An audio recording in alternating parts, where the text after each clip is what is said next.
बोलो जयकारा बोल मेरे श्री गुरु महाराज की जय। श्री नंगली निवासी भगवान की जय। श्री परमहंस दयाल जी महाराज की जय। श्री नंगल विहालन भगवान की जय। श्री परम गुरु भगवान की जय। जय सच्चिदानंद जी।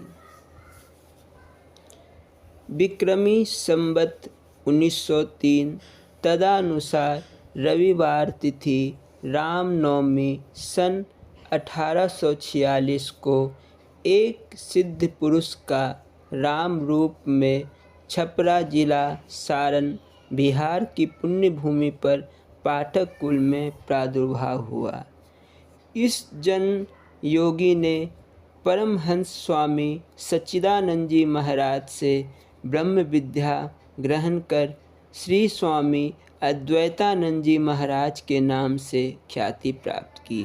परम आराध्य देव श्री स्वामी सच्चिदानंद जी महाराज ने अपने सुयोग्य शिष्य श्री स्वामी अद्वैतानंद जी महाराज को आशीर्वाद देते हुए फरमाया कि नाम रूप के भेद में ना पड़कर भगवत भजन करते हुए जगत का कल्याण करो। ईश्वर के अतिरिक्त किसी का भय नहीं मानो और जगत में निर्भय रूप में विचरण करते हुए अपने कर्तव्य का पालन करो। ऐसी आज्ञा प्रदान कर स्वयं रमता राम हो गए। तत्पश्चात श्री स्वामी अद्वैतानंद जी महाराज की उनसे अपने जीवन काल में पुनः भेंट नहीं हुई। श्री स्वामी अद्वैतानंद जी महाराज की आज्ञा अनुसार अपने कर्तव्य का पालन करते हुए जन कल्याण में जुट गए और जहाँ भी जाते जय सच्चिदानंद कहकर पुकारते। बोलो जयकारा बोल मेरे श्री गुरु महाराज की जय। कर्णधार सतगुरु दृढ़नावा।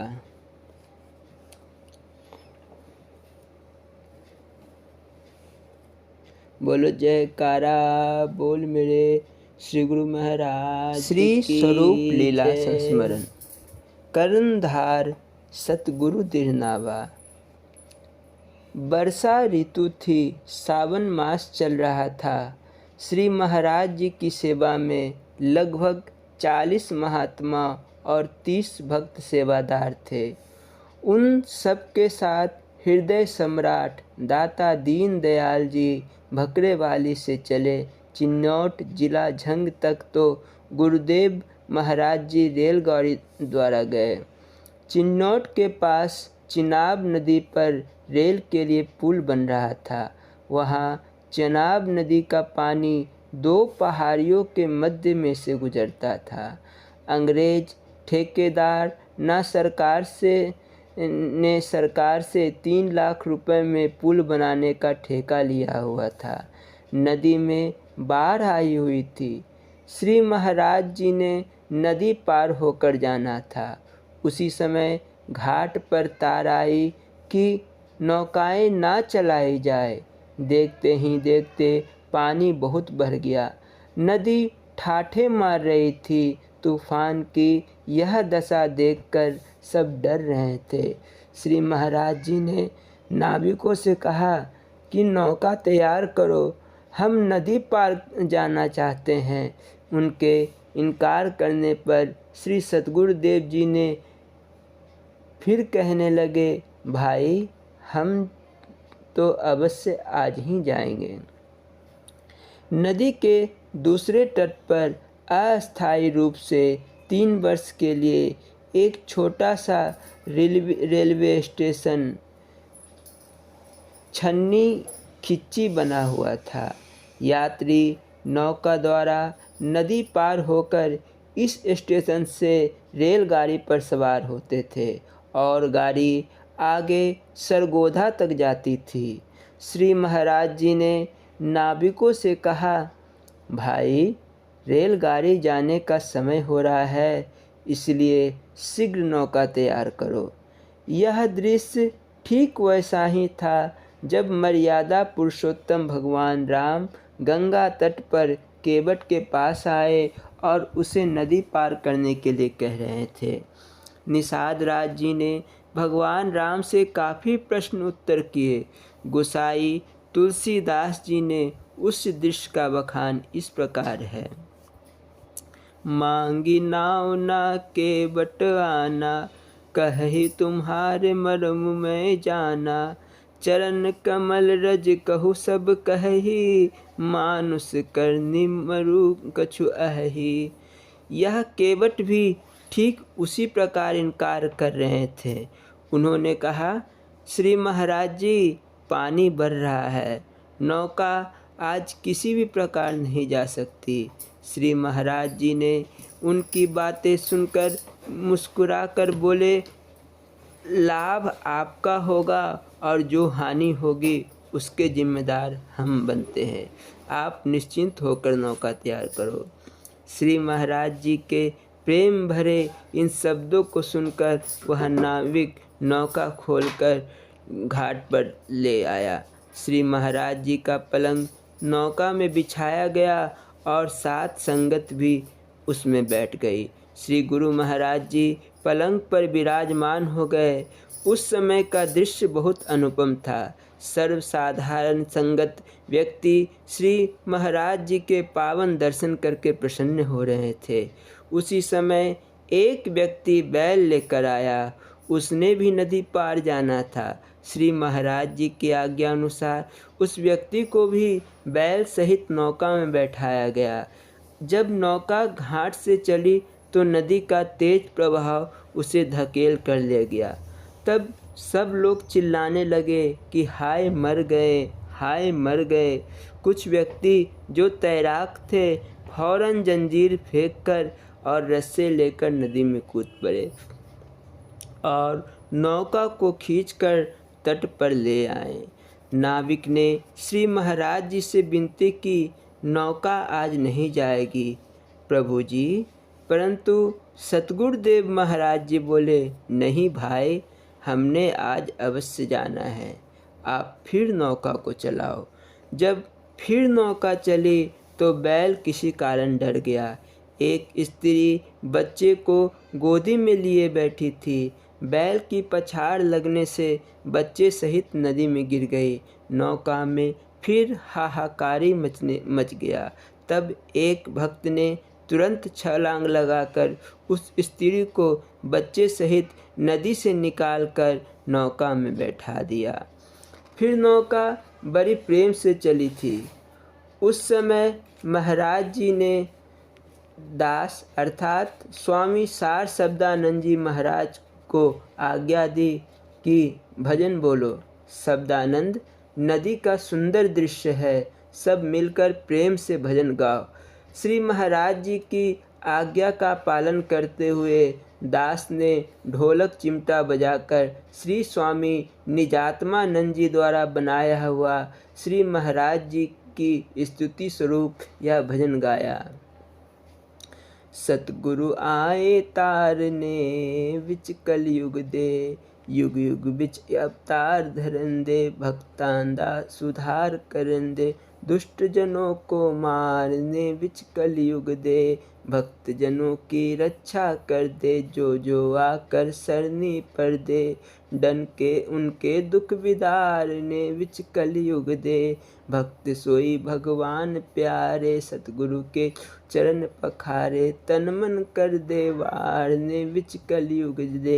जिस तन मन धन सदके किया, सत्य नाम सतगुरु या पाया मोक्ष द्वार ने विच कलयुग दे। सत्य नाम जिस हृदय या गुरु मूर्ति का ध्यान लगाया, किया बेरा पार उसदा विच कलयुग दे। निजात्म गुरान दी या सरनी, गुरु महिमा ना जाए बरनी। सोहरत विच संसार ने विच कलयुग दे।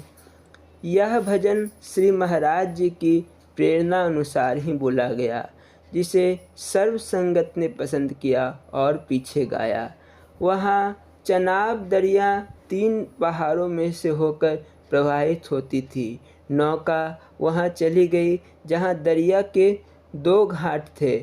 नदी का पहला भाग 2 पहाड़ों में से प्रवाहित होकर आता था और दूसरे भाग का जल भी प्रवाहित होकर आता था।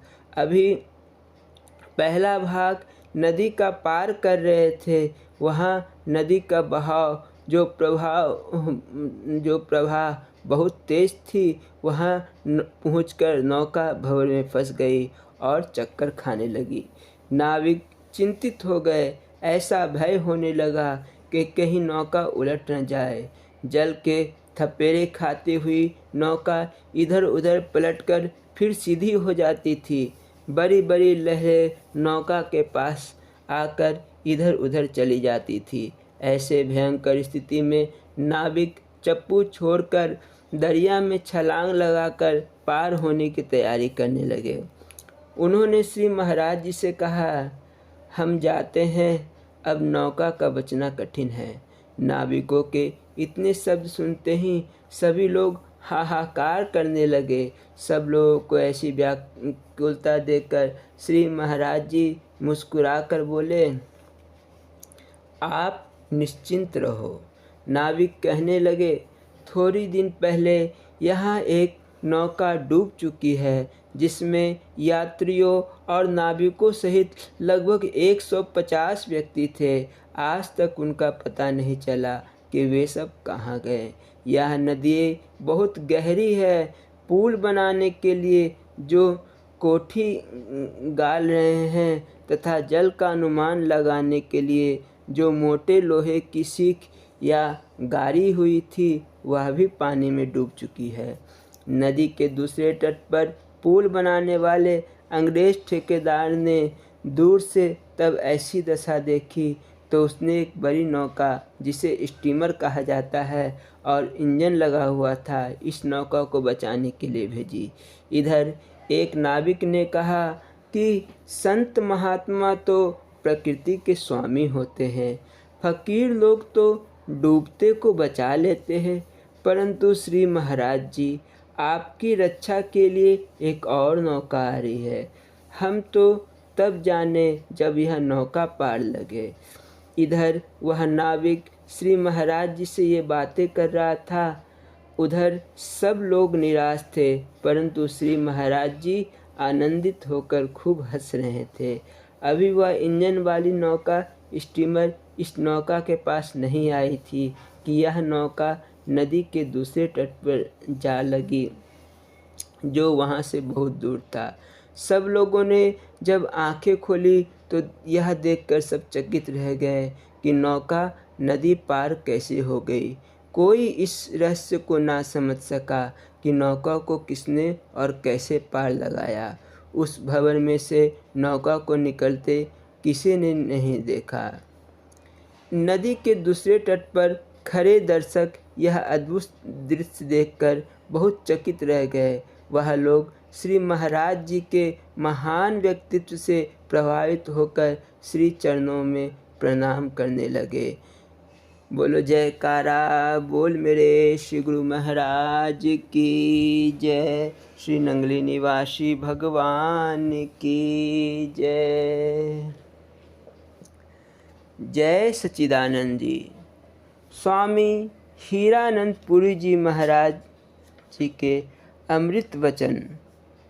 पिछले अध्याय में हमने अभ्यास वर्णन में 9 विधियों के बारे में जानकारी प्राप्त की थी। व्याधि, सत्यान, संशय, प्रमाद, आलस्य, आवृत्ति, अवलब्ध, भूमिकत्व, भ्रांति दर्शन, अनवशिष्ट है। आइए अब आगे उन प्रवचनों को बढ़ाया जा रहा है। बोलो जयकारा बोल मेरे श्री गुरु महाराज की जय। स्वामी हीरानंद पुरी जी महाराज मंच पर विराजमान हैं और आगे के प्रवचनों की शुरुआत होती है।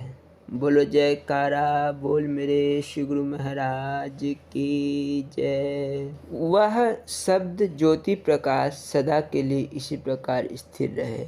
इस सहस्त्र दल कमल का सारा विस्तार और तारामंडल सा अनंत प्रकाश रूप रंग बिरंगी पुष्प वाटिका पूर्णतः दृष्टि में आना और दृष्टि में आता है।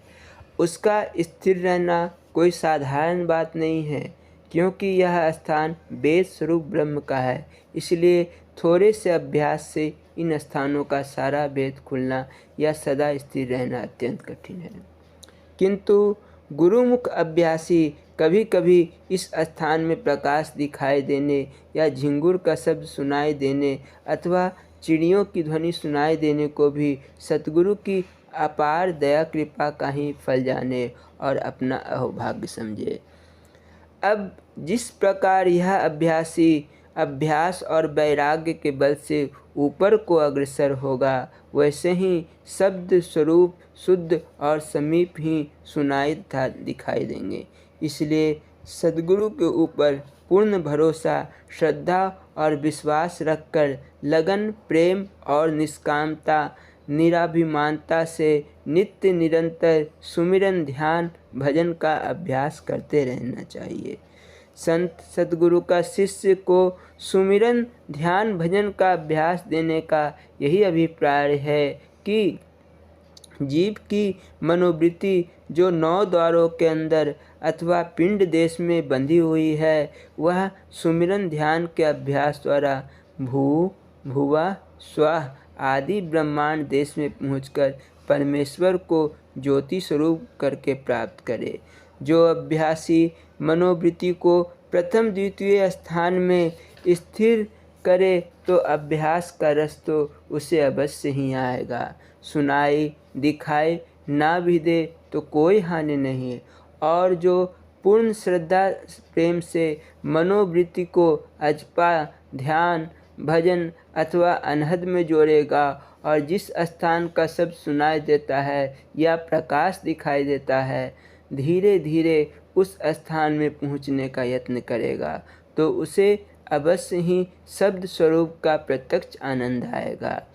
इसलिए उचित है कि सुमिरन, ध्यान, भजन के समय सांसारिक विषय पदार्थों से चित्तवृत्ति को रोक करके प्रथम या दूसरे स्थान त्रिकुटी में चंद्र व सूर्यमंडल और घंटे की ध्वनि में लवलीन करे।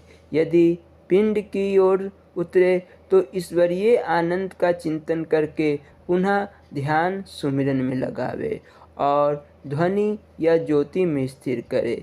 बारंबार इसी प्रकार वृत्ति उलटने का अभ्यास करते रहें तो अवश्य ही शब्द भी सुनाई देगा और पर ब्रह्म की ज्योति में अनोखी छवि दिखाई देगी।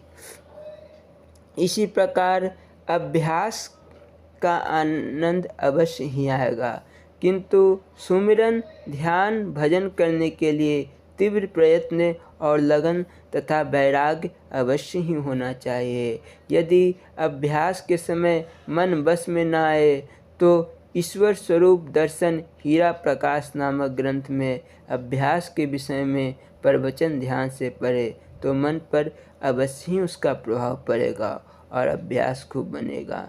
गुरुमुख अभ्यासी भक्त को चाहिए कि मन पापी को खूब समझाए कि अरे दुष्ट, जब तू संसार के नाना प्रकार के कार्य करता है या करना चाहता है तो ईश्वर की प्राप्ति रूप परमानंद को प्राप्त कराने वाला सुमिरन, ध्यान, भजन, सेवा, सत्संग, परमार्थ क्यों नहीं करता। यदि परमार्थ नहीं करता तो सांसारिक भोगादिक कर्म भी त्याग दे। इसलिए हे मन, तू मेरा साथ दे, मेरा मित्र बन, शत्रु ना बन। सच्चे सतगुरु भगवान से प्रार्थना करे कि हे गुरु भगवान, मुझे शुद्ध, निर्मल, पवित्र, निश्चल, स्थिर तथा धर्मात्मा अभ्यासी गुरुमुख बना दो। क्योंकि यह दुष्ट मन जब गुरु भगवान का ध्यान छोड़कर सांसारिक पदार्थों की ओर जाता है तो हे गुरु भगवान, आप सच्चे प्रभु का निरादर होता है। जैसे अपने माता पिता की सेवा आज्ञा का त्याग कर दूसरों की सेवा करने से माता पिता अप्रसन्न रहते हैं, उसी प्रकार गुरु भगवान भी प्रभु से विमुख विषय प्रेमी अभिमानी मनुष्य पर रुष्ट रहते हैं। गुरु भगवान के रुष्ट हो जाने से ही अभ्यास में आनंद नहीं आता। इसलिए मन को खूब ही समझाएं और अधिक सेवा अभ्यास के समय में आलस या नींद आवे तो अभ्यास को छोड़कर इधर उधर टहलें या बैठे बैठे ही दोनों पाँवों को फैलाकर दोनों अंगुष्ठों को हाथ की तर्जनी से पकड़कर मस्तक को घुटनों के ऊपर टिकाए। इनसे शीघ्र चेतना आएगी। पुनः अभ्यास करें। अभ्यास में मंद मंद मस्ती की प्रतीति सी हो तो केवल अजपा जाप का ही अभ्यास करें या केवल प्रकाश स्वरूप का ध्यान करें। जब तक पूर्ण चेतनता ना आ जाए तब तक इस प्रकार लगन से अभ्यास करते रहें। यदि किसी समय अभ्यास में मलिन, अपवित्र, अशुद्ध विचार पैदा हो तो उनको सुमिरन, ध्यान, भजन के दृढ़ अभ्यास से दूर करना चाहिए। भजन करने से भी यदि कुविचार ना दूर हो तो अजपा जाप या केवल स्वरूप का ही ध्यान करना चाहिए। यदि मन बहुत ही बुरे विचारों की ओर जाए तो जोर जोर से गुरु नाम महिमा के शब्द या कीर्तन करे। इससे भी मन के अशुद्ध विचार हट जाते हैं।